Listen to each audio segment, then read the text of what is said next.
The famous artist Wassily Kandinsky was known for creating abstract art in the early 1900s. However, there was another artist who made abstract art before him. Many times, an artist can claim credit for something that they didn't necessarily do, mostly because they do it better than those before them. I'm sure there are plenty of you that have experienced a scenario like this yourself. As an art major, I've taken a couple of art history courses, and have also read a couple of scholarly articles from Sanford Schwartz, who is an author, editor, and art critic, and Julia Voss, who is an art historian and a writer for the Frankfurter General newspaper, and also the artstory.org's biography of Klint.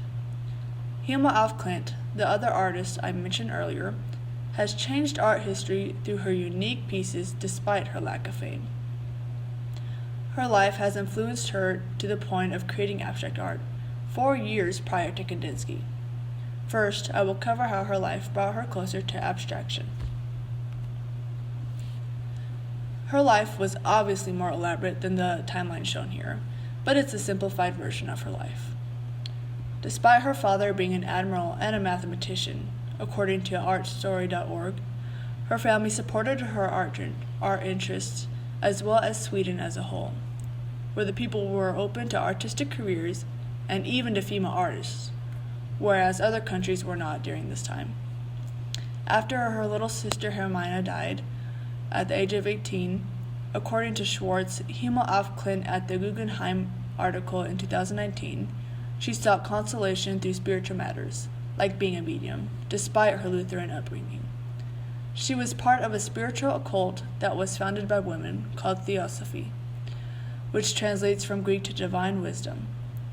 This ideology included beliefs like connecting to the dead and such, and unfortunately, the death of her younger sister motivated her to take part in these beliefs. Later on in life, Schwartz explains that one of the high masters, the people over the Theosophy base temples, asked Klint to make art to decorate the altars with. Because of her background, Klint was led to pioneer in abstract works. Klint created her first series of abstract pieces in 1906 to 1907 in Sweden. This series was called Primordial Chaos, and they were numbered as individuals. This specific piece, shown on the screen, is the 16th painting of the series. According to the artstory.org, Klint had the yellows represent feminine aspects, while the blue colors represented masculinity, and therefore, when combined, they both create different variations of green. This pattern reoccurred throughout this specific series. Klint explained that her inspiration for creating such works was from a higher being. Schwartz explains that Klint participated in seances, which were kind of like rituals, in the 1890s.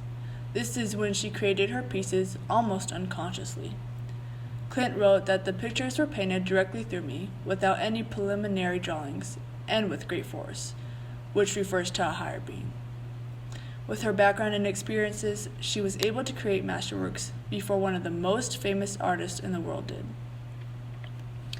Another thing that separates these artists is their location. While Kandinsky was in Russia and then moved to Germany, Klint stayed in Sweden her whole life and therefore didn't have any contact with each other. Kandinsky created all of his abstract pieces after 1910 in Germany. Voss mentioned in her article titled The First Abstract Artist, and it wasn't Kandinsky, in 2013 that Kandinsky claimed that his 1911 oil painting was the world's first ever abstract picture. He goes on to say it is because back then, not one single painter was painting in an abstract style, when he wrote to a New York gallerist in 1935. However, Kandinsky created his first abstract watercolor in 1910 in Germany. He most likely didn't mention this piece previously because it was in a sketch format. Sometimes when an artist paints, they typically paint with watercolor and then go over it with oils, just like the rest of his completed masterworks. Even when the two artists were not aware of each other, she still created abstract art before he did. Despite not being as known as Kandinsky, Klint was a founder of the abstract art period and therefore changed the art world. Unfortunately, an artist can take credit for something that isn't necessarily theirs to claim. Not believing everything you hear without